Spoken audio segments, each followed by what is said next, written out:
Salve, salve, pessoal! Mais um Diálogos Revolucionários aqui no canal 3 em Cena, e desta vez o convidado é o professor Tiago Venanzoni, recém-doutor, né, Tiago? Tiago Isso. acabou de defender uma tese de doutorado dele na USP, aqui em São Paulo, e é uma tese bem interessante, né? Porque o Tiago ele fala de uma questão que é muito importante hoje para o audiovisual brasileiro, ele fala da questão dos coletivos, né? Então, antes de mais nada, eu queria perguntar para o Tiago como é que foi esse processo, né, de defender um doutorado que estuda, que reflete, que analisa, que critica a cultura nesse Brasil bolsonarista e pandêmico, né?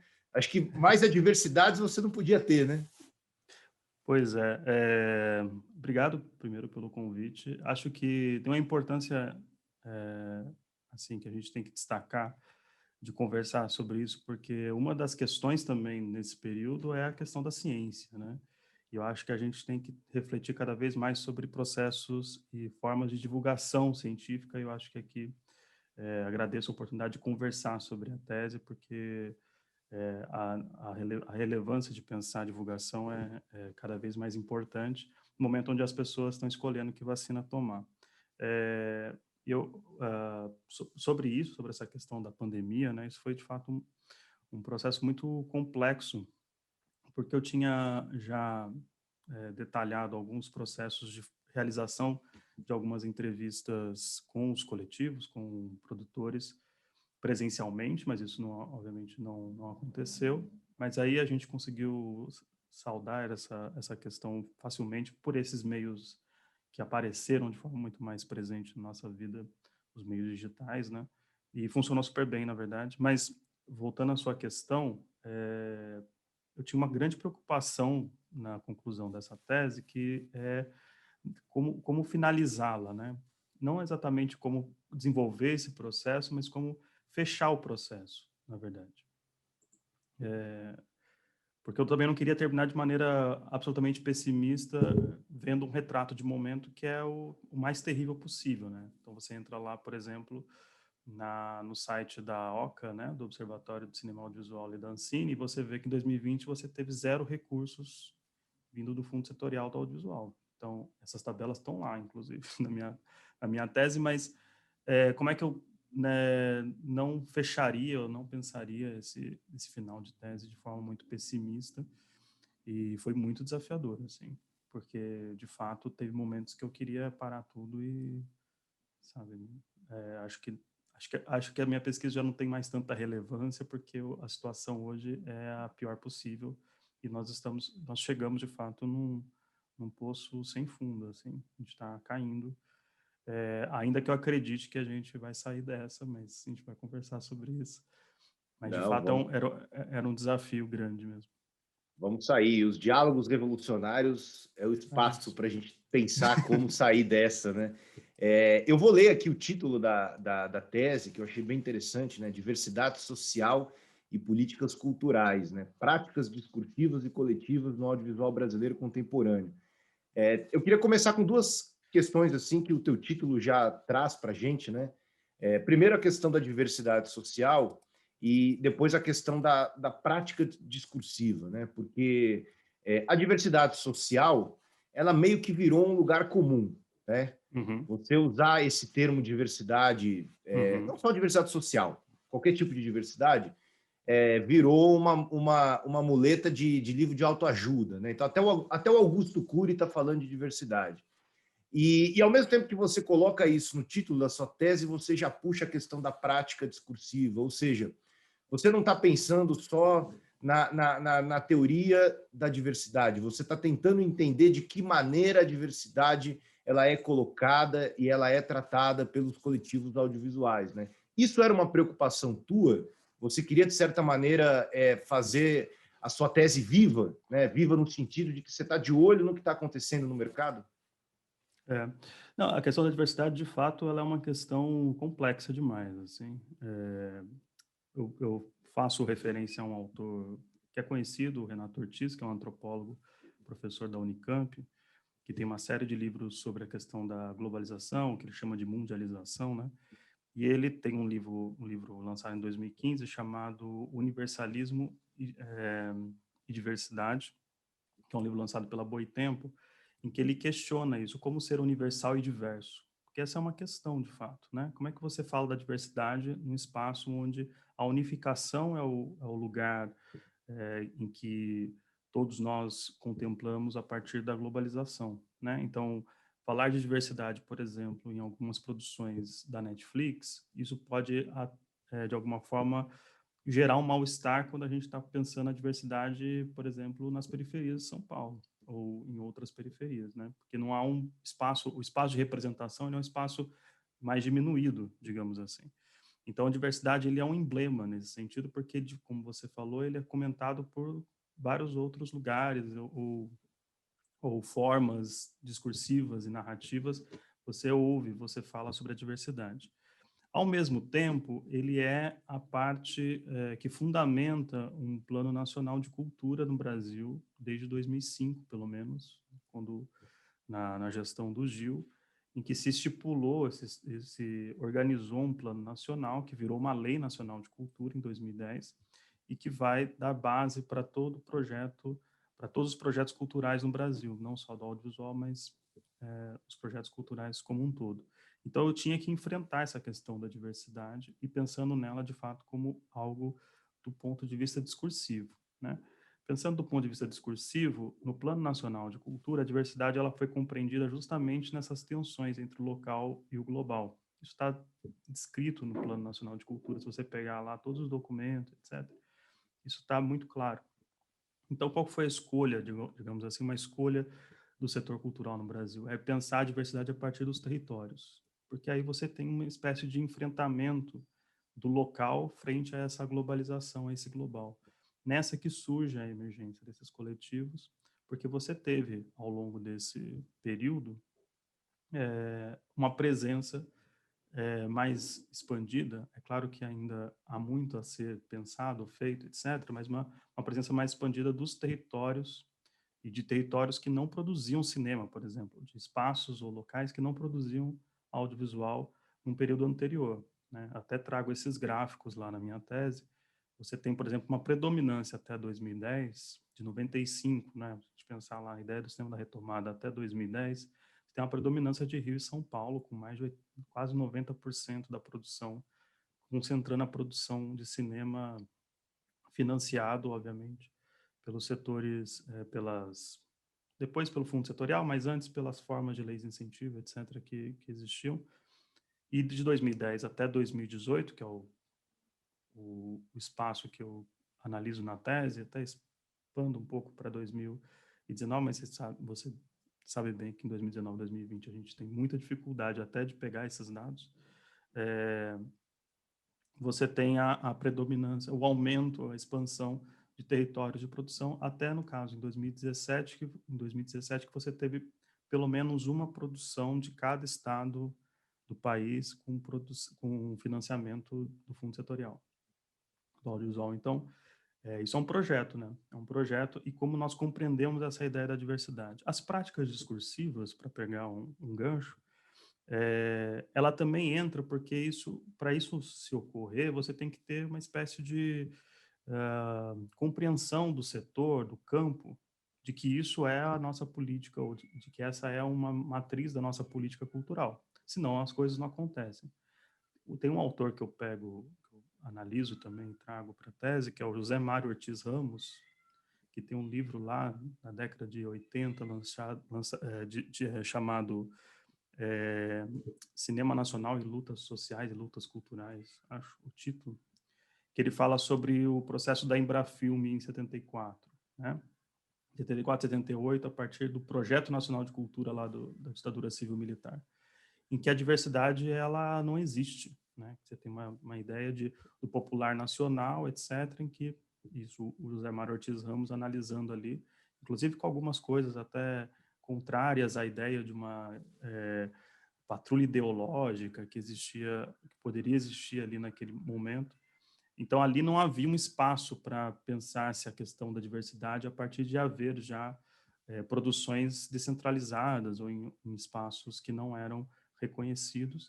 E agora você tem as práticas discursivas se dá em função disso, né? Você tem um espaço, um alargamento dessa compreensão de que na sua política cultural, o Brasil tem que investir, ou precisa investir nesses espaços onde se produz, mas não tem visibilidade, não tem reconhecimento, e uma série de outras questões que a gente também discute lá na tese. Então, as práticas discursivas estão em torno disso, né? Até pensando em algumas produções que não eram para exatamente serem produções coletivas, mas se organizaram ali no arranjo produtivo como uma produção coletiva, né? Eu cito algumas produções também lá na tese. Então, acho que é isso. Acho que tem uma questão que ela é vinculada a uma política e a um emblema discursivo da diversidade, mas tem práticas também que oferecem caminhos para pensar sobre isso, né? De não pensar que, de fato, está tudo dominado de alguma forma. Ainda tem brechas ou caminhos para contrariar essa a augusto-curização, digamos assim, ou essa ideia da diversidade mais massiva, né? E você já dá um pontapé na porta, digamos assim, na tua epígrafe, né? Porque você coloca ali uma citação do Tolstói e um trecho de uma letra dos Racionais MCs, né? É, Então você já diz a que vem logo ali no início da sua tese, né? os racionais, tem algumas funções ali, né, em relação a, não só os racionais, mas o hip hop como modo de organização, porque o hip hop é um espaço coletivo, né, e que se formaliza a partir das periferias, né, e aí tem a citação lá, periferia em qualquer lugar, né, que é essa frase da música do Mano Brown e do Ed Rock. Mas tem uma questão relevante também para pensar nessas produções, né? Por exemplo, a Filmes de Plástico, em Contagem, que é um dos lugares que eu visito, né, para olhar esses coletivos, tem várias aí, o, o Leo Tolstói e o Racionais, né? Tem várias inscrições dos Racionais nas produções, tanto no Coração do Mundo, que é um filme do Gabriel Martins e do Maurílio Martins, tanto em Temporada também, do André Novaes Oliveira. Tem digamos assim, um interdiscurso, ou uma inscrição que também remete a esse espaço, né? E nas produções dos coletivos também aqui das periferias de São Paulo, que também fazem parte da tese, também há essa presença. Então, achei que era apropriado trazer essa figura, essa imagem dos Racionais, mas também do hip hop frente a esse processo de construção coletiva, de produção coletiva cultural e audiovisual aqui no caso. Bom, interessante, né? No teu primeiro capítulo, você se dedica mais a falar justamente da diversidade, né? E você termina ele com... O título me chamou muita atenção também, por uma outra localização. Me lembrou muito o título de um livro do Milton Santos, né? Não sei se foi a tua inspiração, né? Quando ele fala por uma outra globalização. E o que você quer dizer com isso, né? Qual seria essa nova localização? O que você está buscando aí especificamente nesse primeiro capítulo, quando você faz esse questionamento à la Milton Santos, digamos assim? Foi uma inspiração clara, né? O Milton Santos, ele é talvez a grande referência dentro dessa tese, assim. Tem outras, né? Mas como inspiração intelectual mesmo. Milton Santos, talvez não é o nosso maior intelectual brasileiro, assim, né? E tem uma questão muito importante nessa dimensão dos territórios que o Milton Santos traz, que é o espaço local como local de produção. Ele fala isso em uma série de livros e de escritos dele. E aí eu peguei essa ideia para uma outra globalização, porque isso está também tensionado na tese, mas é interessante pensar que essa outra globalização que o Milton Santos coloca, né, a partir de uma ideia de furar ou de abrir espaços, brechas, frente a essa fábula que a globalização vende, de que tudo é maravilhoso, de que o processo ele é límpido e beneficia a todos, né? Que a gente precisa encontrar caminhos, e esses caminhos eles estão nos territórios, né? Eles estão Se a globalização ela pensa na desterritorialização, a gente precisa nos territorializarmos novamente, né, para pensar esses espaços de brechas ou de saídas frente a isso. E aí eu, com uma livre inspiração, eu pensei que talvez essa seja a nossa prática audiovisual, prática cinematográfica também, de buscar essas outras localizações, né? Então, tem uma questão territorial, mas tem uma questão também discursiva de pensar esses outros locais de produção, quais são esses outros locais de produção, e você tem assim uma série de caminhos para pensar sobre isso, né? Até recentemente eu estou conversando e articulando sobre a questão de uma certa pedagogia audiovisual, né? De uma educação audiovisual que pode ser incluída na educação básica. Isso, para mim, é uma busca por essas outras localizações, né? E nesse capítulo, nesse ponto específico, eu estava pensando em algumas produções que também tiveram essa busca por uma outra localização, né? Que é um pouco essas produções que eu discuto ali naquele primeiro capítulo. São 3 filmes, basicamente, né? E são filmes que provavelmente você conhece, e o público também, que é o Aerohotel Cambridge, da Eliane Café, que foi ali organizado, articulado junto com o movimento do Cambridge, né? O movimento dos trabalhadores sem teto do centro.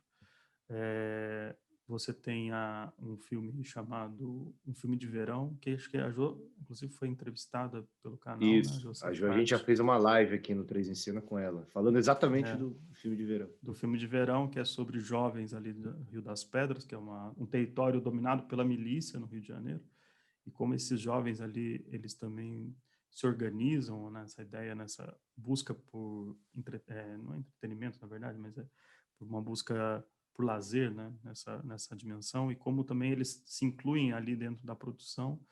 E o filme da Elisa Capaio, o Espero Tua Revolta, sobre as ocupações das escolas aqui de São Paulo, em 2015 e 2016, e como também ela inclui essas histórias ou esses processos desses movimentos que estavam lá ocupando as escolas para dentro da própria narrativa e na própria produção, né? Então, acho que isso é um processo da gente pensar essas outras localizações, né? Como a gente pode...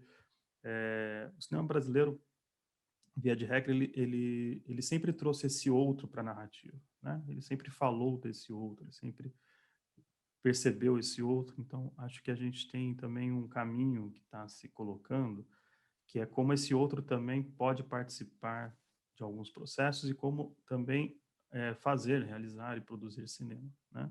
Então, acho que essa outra localização também tem a ver com isso, nessas produções mais locais ou territoriais.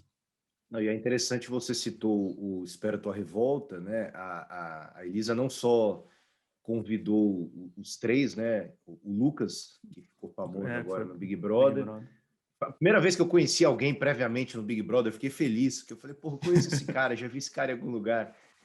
A Nayara e a Marcela, e os 3 acabam assinando o roteiro com ela, né? Exato. Então, eles não são apenas os narradores e os protagonistas da obra, mas, como você falou, eles passam a pensar o produto, né? O audiovisual em si, né? Isso é bem interessante. Eu não me lembro disso ter acontecido em algum outro momento, né? Ainda mais considerando 3 pessoas, né? Eles interviram bastante, interviram entre aspas, né? Essa questão, eles participaram bastante dessa construção da narrativa, né? Eu tenho um detalhe que eu acho muito importante no Espero Tua Revolta, é que, bom, você é documentarista, estuda documentário, tem um livro sobre documentário, você sabe da importância, digamos, dentro da linguagem documental, da voice-over, a chamada voz de Deus, né? E a Elisa dá essa voice-over pros 3 personagens, né? Eles narram a história pra gente. E eles também conflitam entre eles ali, que tem uma representação um pouco também do processo de organização daqueles movimentos, né? Que não eram consensuais, tinha muita disputa também, e que eles chegaram num consenso e organizaram aquele movimento que é uma das coisas mais incríveis que a gente teve nos últimos tempos, assim, os secundaristas aqui de São Paulo. Então, eu acho que isso é um dado relevante. Assim, você falou da história, a gente tem alguns processos que podem se aproximar, mas é em outro contexto, em outras práticas discursivas também, né? Sim. Mas eu gosto muito, por exemplo, até comento sobre isso, né? O filme do Paulo Sacramento, O Prisioneiro da Grade de Ferro, em que tem aquele processo de organização de oficinas junto com os prisioneiros, né? É claro que hoje a gente vendo isso deste momento para trás, você pode fazer uma série de críticas sobre esse processo, e tudo mais, essa coisa de apropriação, etc. Mas ali foi um processo interessante de tentar capturar um pouco a percepção desse outro para dentro da narrativa, que é algo que foi inovador naquele momento, né? Mas eu penso que hoje, mais do que casos isolados, eu acho que é uma prática mesmo. Eu acho que hoje a gente tem que entender isso como uma prática que é discursiva, mas é uma prática também da produção audiovisual, dessa amálgama, digamos assim, entre produtores e representados ou narrados, etc., e como isso pode ser pensado de forma coletiva. Sim, com certeza.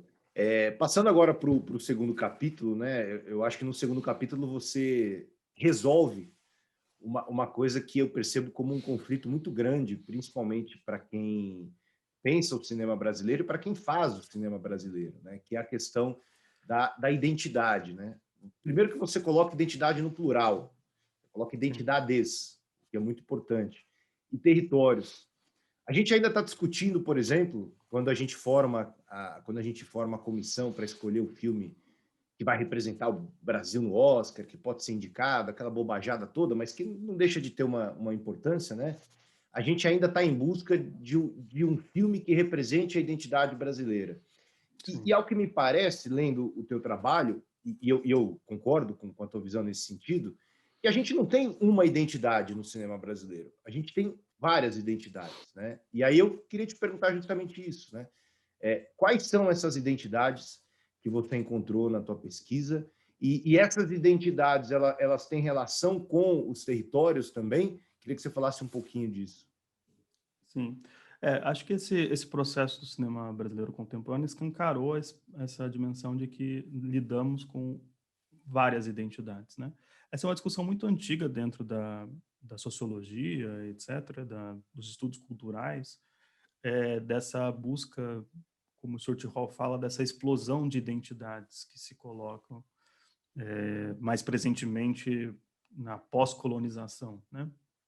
Então, isso se torna uma questão social, da sociabilidade, não só uma questão do cinema, e que, obviamente, chega a esses espaços de produção cultural. E eu acho que essa dimensão que foi expandida, como eu falei, pelo Plano Nacional de Cultura e alguns projetos que tenha mais essa cara de evidenciar as narrativas territoriais, né? Por exemplo, Cultura Viva e Pontos de Cultura, que surgiram ali no final nos anos 2000, que não estão definitivamente relacionado à produção audiovisual, mas que também tem a produção audiovisual como um espaço de sociabilidade, de relação, evidenciou essas produções de identidades. E aí eu me volto novamente à questão ao Milton Santos, a outros autores também que identificam ou tentam pensar as identidades a partir dos territórios e dos locais, né? Porque as narrativas construídas a partir disso, tanto as narrativas orais, como antigamente eram colocadas, quanto agora de pensar as narrativas nos meios digitais ou as narrativas audiovisuais, elas são repletas ou compostas por essas produções de identidades também, né? Elas também oferecem essas produções e por isso que a gente, por exemplo, nessas produções analisadas no segundo capítulo, eu tentei articular a partir de que ali também se pensava as identidades, ali também se pensava os espaços, os arranjos internos àquele território e aquelas produções. Aí são três produções, basicamente, né, que é o Coletivo de Cinema de Ceilândia, do Adley e o pessoal lá de Ceilândia, a Filmes de Plástico, em Contagem, e a Rosa Filmes, lá no Recôncavo Baiano. E eu gosto muito de uma colocação que o Ari Rosa e a Glenda Nicásio da Rosa Filmes colocam, que eles não, quando eles começaram a pensar a produção lá aquele território do Recôncavo Baiano, né, São Félix e Cachoeira, eles são formados pela Universidade Federal do Recôncavo. Eles pensaram assim, tem uma questão política aqui, né? Tem uma faculdade, uma universidade de cinema, curso de cinema no interior da Bahia, e alguma coisa está sendo colocada, né? Isso não é por acaso, não é à toa, né? Essas ocupações dos territórios a partir de determinadas práticas. Então, eles já logo imaginaram que não daria para, por exemplo, eles falam, né, ser um cosplay de produção. Pegar um exemplo de como é a produção em São Paulo, no Rio de Janeiro, e simplesmente trazer para o Recôncavo e criar aqui um cosplay de produção. Era necessário pensar nos arranjos produtivos nessa localização, nesse local, nesse território, e mais, levando em consideração, por exemplo, que o Recôncavo Baiano, a cidade de Santo Amaro, por exemplo, é a cidade com a maior densidade de população negra proporcionalmente, né?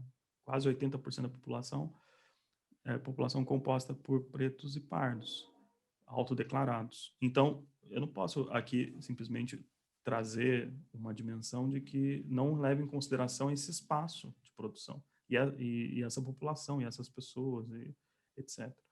Então, acho que isso ofereceu um espaço nessa perspectiva de ampliação do horizonte das identidades brasileiras, né? E que é uma contrariedade a gente pensar, por exemplo, todo o projeto cultural anterior, assim, né? Nessa perspectiva de tentar estar explícito lá no Projeto Nacional de Cultura da Ditadura Civil-Militar a perspectiva de composição de um homem brasileiro. Inclusive, a identidade nacional era um homem masculino, brasileiro, né? Nessa dimensão de que a representação da identidade nacional ela é representada por um homem brasileiro. Está escrito lá. Né? Então, é claro que isso tem a ver com essa nova dinâmica que a gente pode pensar como um projeto, de fato, e uma prática discursiva que se coloca presentemente e nessa explosão, para fazer de novo a imagem do Stuart Hall, nessa explosão de identidades que foram produzidas a partir disso. Não, coincidentemente ou não, né, a maioria das pessoas que faz cinema no sentido da direção são homens, né? Homens Sim. brancos, héteros, cis, de classe média alta, né? Um dado que eu trago, que está lá na pesquisa, que foi produzida pelo GEMA, que é um grupo de estudos de ações afirmativas lá da UERJ, eles têm uma série de estatísticas e pesquisas de dados, que é muito interessante, até recomendo quem quiser entrar lá no site, tem o site do GEMA, Grupo de Estudos de Ações Afirmativas. Eles têm uma série de dados sobre várias áreas, inclusive sobre o cinema brasileiro, e tem um dado que é muito chocante a gente pensar, que tem a ver, obviamente, com essa pesquisa, com a minha tese, que até 2016, nenhuma obra brasileira no audiovisual e no cinema financiado por qualquer forma, fundo setorial, lei de incentivo, etc., tinha sido dirigida por uma mulher negra, até Café com Canela, da Glenda Licácio, que foi a primeira obra brasileira financiada, dirigida por uma mulher negra. Em 2010, o Café com Canela é de 2017. Então a gente está falando aí. Isso é muito grave, né? É demais. E se a gente pegar de 2017 para cá, não sei se a gente vai encontrar muita obra financiada também que tem a direção de mulheres negras. Isso é um dado interessante que também vai atravessar, por exemplo, algumas normas que foram modificadas em 2018 lá dentro da Ancine e mesmo de como organizar esse recurso do fundo setorial. Então, em 2018, foi articulado dentro da agência, até com a presença do Joel Zito, que é alguém importante nesse processo também, a partir de visualizar as telenovelas como espaço também de pouca representação, ou quase nenhuma representação das negritudes, que incluiu a questão de oferecer financiamento a partir de algumas categorias não são exatamente cotas, mas de ações afirmativas dentro do fundo setorial. Então, obras em que a direção era assinada por uma mulher negra terão acesso mais objetivo, digamos assim, ao fundo setorial.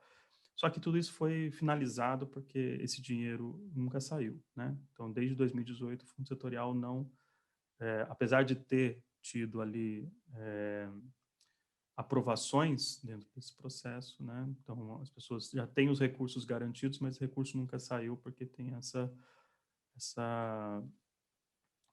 bom, essa política imbecil que está sendo colocada atualmente na área cultural, né?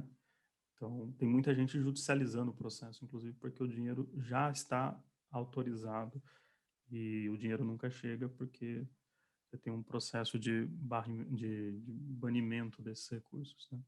É uma dupla asfixia, né? Não bastasse a Sim, asfixia por essa completa, eu não diria nem desorganização, né? Porque me parece que não, é um plano de no extermínio projeto. mesmo, né? Esse projeto Uhum. de não vacinar a população, esse projeto de genocídio até. A gente também tem, além da asfixia causada pela pandemia do novo coronavírus, a gente tem a asfixia na cultura, né? Então me É, parece que foi colocado um torniquete ali para deixar sangrar até morrer, né? todas as áreas, né? Porque eles não têm de fato um projeto, um plano de substituição. Eles não têm plano de substituição, eles não têm hegemonia dentro do setor cultural. Então, o que que eles fazem? Como eles têm a caneta na mão, eles canetam, né? Então, eles asfixiam de fato os recursos. E aí você vai para a esfera jurídica, porque esses recursos já estão garantidos, já estão colocados, né? Em várias dessas produções, a Rosa Filmes, a Filmes de Plástico, todas elas foram contempladas pelo edital do Fundo Setorial de 2018, o dinheiro nunca saiu, né? O dinheiro foi, sabe-se lá para onde foi, né? Agora a gente sabe que pode ter ido para propina, o cacete é quatro. Mas a questão é isso, né? Não há um projeto, não há um plano para ocupar esse lugar, não há hegemonia possível para estabelecer um determinado plano. Até eu estava vendo a entrevista sua com o professor Bruno Casalotti. Você já tem setores dentro da própria direita questionando essa Secretaria Especial de Cultura, né? O Carlos Vereza, aquele Dias outro Teófilo. Josias Teófilo. Então não tem hegemonia nesse espaço, nem na própria direita tem consensos. E aí o único passo deles é barrar, é romper esse acordo, que é um acordo também do campo, né? Então, evidentemente que isso não vai dar certo. Mas tem uma questão momentânea que atrapalha muito a nossa vida como parte desse campo, né? Não, com certeza. E aí, chegando, a gente já está aqui há meia hora batendo papo, conversando. Igual foi com o Bruno, a gente podia ficar aqui 7, 8, 10 horas conversando, que a gente não vai Sem perceber o dúvida. tempo passar. Mas a parte final da tua tese, né, o último capítulo, cujo título é Periferias, a Ética da Forma e a Política Estética, você entra na questão do processo dos coletivos audiovisuais periféricos, né? Na sequência você emenda uma conclusão em que você reconhece como categoria social essas narrativas audiovisuais. Então, eu queria que você falasse um pouco, né, até para a gente já concluir aqui o nosso papo, da importância que esses coletivos têm nesse cenário, eu vou dizer minimamente caótico, né, para não dizer outra coisa, que a gente tem em relação ao fomento do audiovisual no Brasil, né? Mas qual que é a importância dos coletivos, e queria que você falasse também um pouco sobre quais coletivos, né, que você ouviu, que você Uhum. conversou, que também é uma coisa muito importante. É, esse capítulo ele poderia ser o primeiro capítulo, na verdade, porque como eu comentei sobre o hip hop, né, tem um espaço de produção, um arranjo produtivo que era o que existia, né? São espaços onde o setor cultural não alcança. Ainda hoje, o setor cultural ainda não alcança alguns ou vários desses espaços. Então, também não significa dizer que não há cultura nos territórios. Evidentemente que há, e hoje há muita política também dentro desses. Até cito nesse último capítulo, né? A política do VAI aqui em São Paulo, por exemplo, projeto de valorização das iniciativas culturais, que levam em consideração os territórios, que levam. Você pode se inscrever, por exemplo, com um CPF, né? Você não precisa ter um CNPJ para captar recursos para produção cultural, enfim. Então, tem uma série de questões que já estão, de alguma forma, organizadas, mas ainda o setor cultural não chega nesses espaços como deveria chegar, como poderia chegar. Mas as produções existem, os arranjos existem, né? O hip hop ele surge como um espaço, um arranjo de produção cultural, etc. Então poderia ser o primeiro capítulo. Até trago referências a outras teses que foram feitas, por exemplo, na década passada, para falar sobre a organização de vários desses coletivos audiovisuais que ainda existem, né? Que ainda estão aí colocadas. Inclusive o coletivo de coletivos, né? Com o coletivo do vídeo popular nos anos 2000, que era uma forma de organização para contrariar algumas interferências de ONGs, por exemplo, dentro desses recursos vindos do VAI, justamente. Então eu queria olhar para, eu trouxe isso para o último capítulo, porque eu acho que ali tem uma dimensão mais de futuro, do que a gente poderia pensar a partir dessas novos arranjos e essas novas formas de organização. E também de outras formas temáticas, né? Até falo de um novo estatuto da diversidade, que vai incluir muito a presença dos eixos de raça, classe e gênero, né? Dentro dessas narrativas e dessas produções. E aí eu trouxe algumas produções que são mais conhecidas, digamos assim, porque participaram de alguns festivais, ganharam premiações também, que é a Gleba do Pêssego, que é um coletivo de jovens LGBTQIA+, das periferias aqui de São Paulo, eles são de várias periferias, e a Visionária, que é um coletivo do Capão Redondo,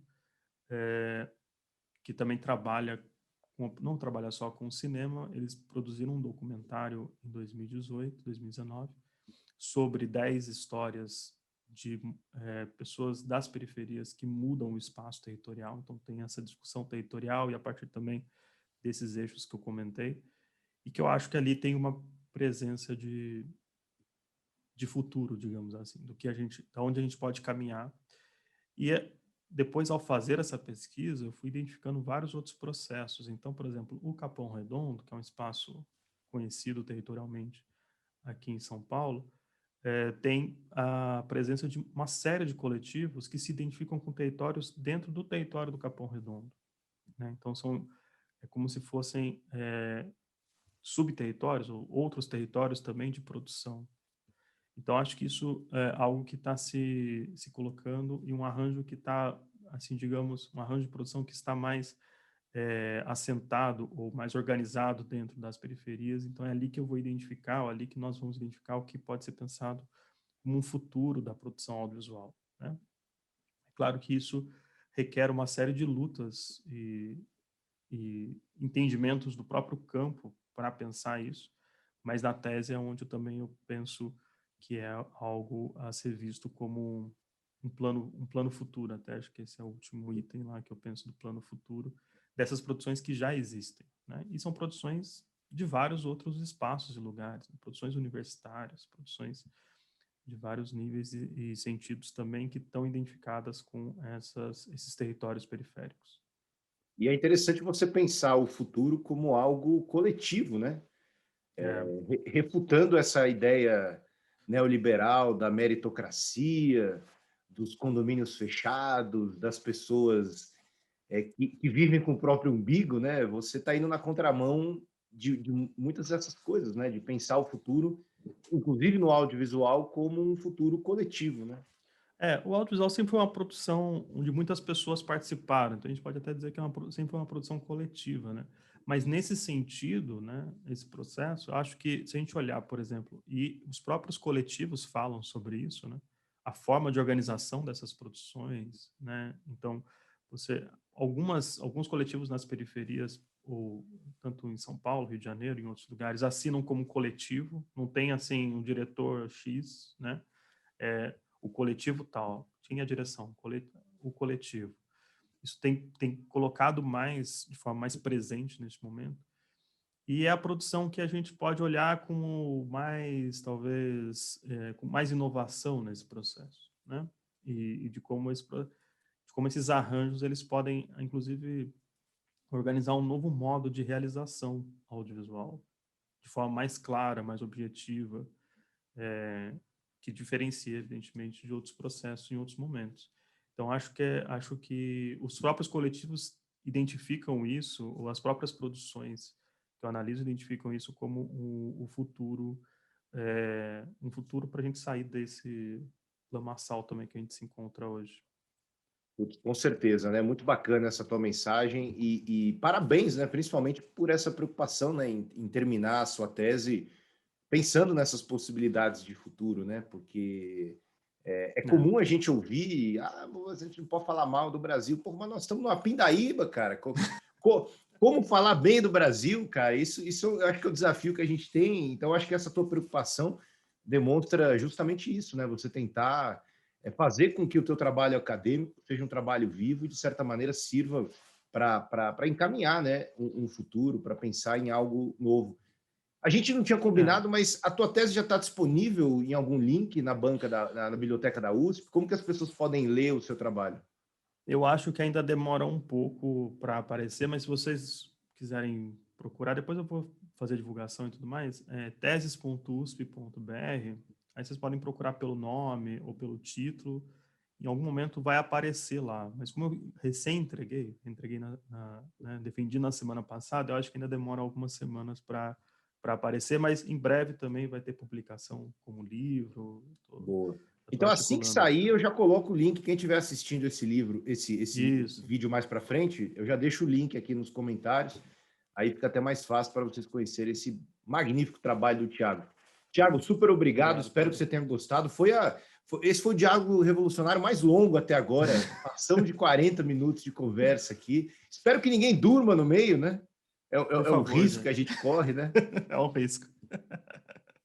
Eu que agradeço, Pedro, pelo convite. E como eu falei no começo, né, da conversa, acho que a gente tem que praticar também essas divulgações da ciência, né? A gente está produzindo também conhecimento nas universidades, nos espaços científicos, e cada vez mais se torna muito urgente essa divulgação científica. Espero que esse espaço revolucionário aqui do Três Ensina também sirva para essas divulgações científicas e de teses e dissertações. Até porque a gente precisa mostrar para o povo lá que o pessoal de humanas não faz só balbúrdia, né? Não é só balbúrdia, não. De Tem vez em pesquisa quando, também. de vez em quando faz um trabalho magnífico igual ao do Thiago, né? E tô esperando o livro aí, tô esperando até um filme, dá para você fazer um documentário sobre tua Dá. tese aí. Eu Tem penso muita nisso coisa também. legal lá. Penso nisso também. Tem bastante registro disso, tem as imagens de arquivo, tem bastante coisa para pensar mesmo num doc. Depois eu converso Beleza. contigo. Boa, fechou. Thiago, brigadão. Se você que está assistindo o vídeo ainda não se inscreveu no nosso canal, se inscreva aqui no canal 3 em Cena, tem conteúdo inédito toda semana. E semana que vem vai ter mais um Diálogos Revolucionários. Valeu, Thiago. Beijo e abraço para todas e todos.